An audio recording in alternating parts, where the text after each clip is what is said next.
Hello everybody and welcome back. My name is Kari and today I'm doing my February wrap-up. I managed to read 12 books in February, which I am incredibly happy with, in part because I took a week-long trip to the UK, and so there were a lot of train rides and obviously that 8-hour ride across the Atlantic on a plane as well.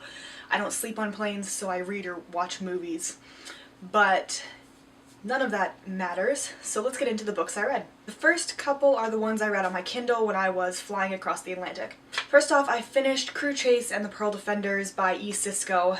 This book got 2 stars from me because it's just really bad. I'll post my review at some point in the near future.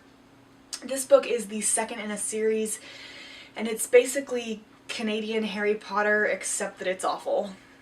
I don't know what else I can tell you. Next I read Milk and Honey by Rupi Kaur. This is a collection of poetry. It seemed to kind of have some sort of feminist bent, but to be honest I'm not really sure what it was about, and I think I gave it a 3 out of 5 stars, maybe a 2.5, because I didn't really enjoy it. The illustrations I liked, but that's about it. Then I read The Golden Compass by Philip Pullman. This is the one I meant when I said the Amber Spyglass, was it, in my February TBR. I meant the first one. I haven't read any of them until now. So I read The Golden Compass this time around.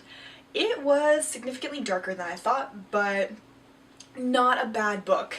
This follows a young girl, and basically there's a prophecy sort of thing around her and 2 different worlds. There's a fantasy world that looks very similar to our world except it has magic and people have companion animals, and then our world, which apparently they spend time in the second world, I think, but I haven't read that book yet, so I don't know. Like I said, I enjoyed this book. It was darker than I thought, but ultimately not a bad book. And then the last one I read on my Kindle was The Whiskey Sea. This one is about a woman who decides to run rum during Prohibition in New York area. It's not a bad book, I guess. I'm very hesitant about saying that because I didn't like it. I really didn't. It seemed overly romantic to me. It could have been so much better, but again, I'll post my review sometime soon and get into my feelings about that. I think I gave that one a 3 out of 5 as well. Then we get into the books that I read in physical copy. So the first one is Evicted by Matthew Desmond. This was given to me by one of my aunts as a birthday gift last year, and it follows 6 families in Milwaukee as they get evicted. The premise of the book being that eviction causes poverty. Having now read the book, I can solemnly say I don't agree with the premise. I don't think eviction causes poverty. However, I do think he makes a somewhat compelling argument in that it might be a chicken and egg situation. Does eviction come first or does poverty come first?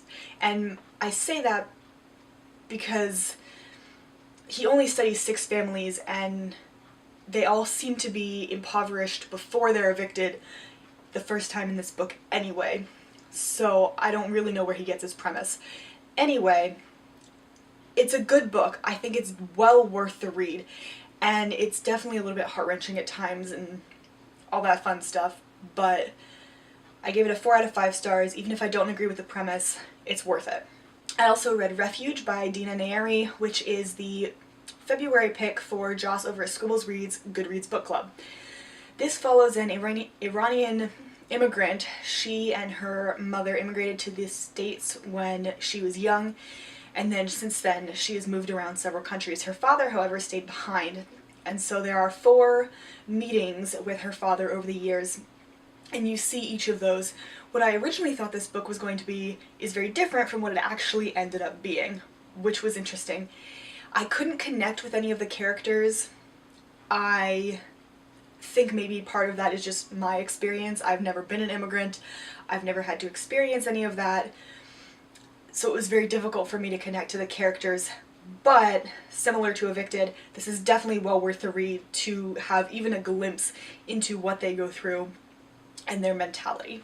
Then I read 20,000 Leagues Under the Sea by Jules Verne.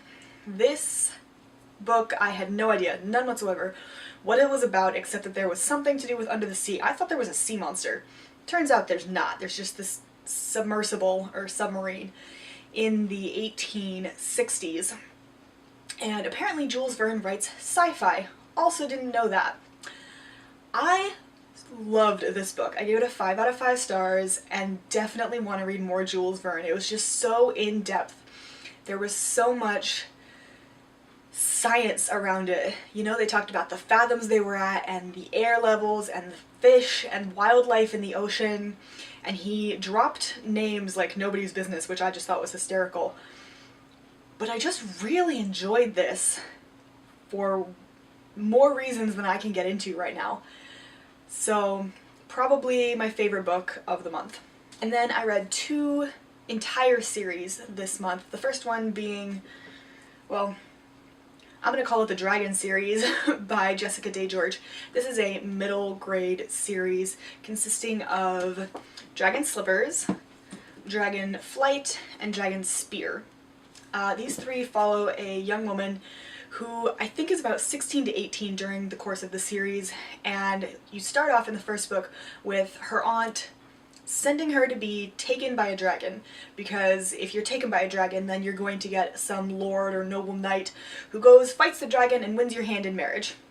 Except that that's not at all what happens. You follow her from her aunt sending her off through all these adventures, and I loved it. It is very reminiscent of Patricia C. Reed's Dealing with Dragons series, or the Enchanted Forest Chronicles, which is definitely one of my favorite series in fantasy. These books are a quick read and they're just, I loved them.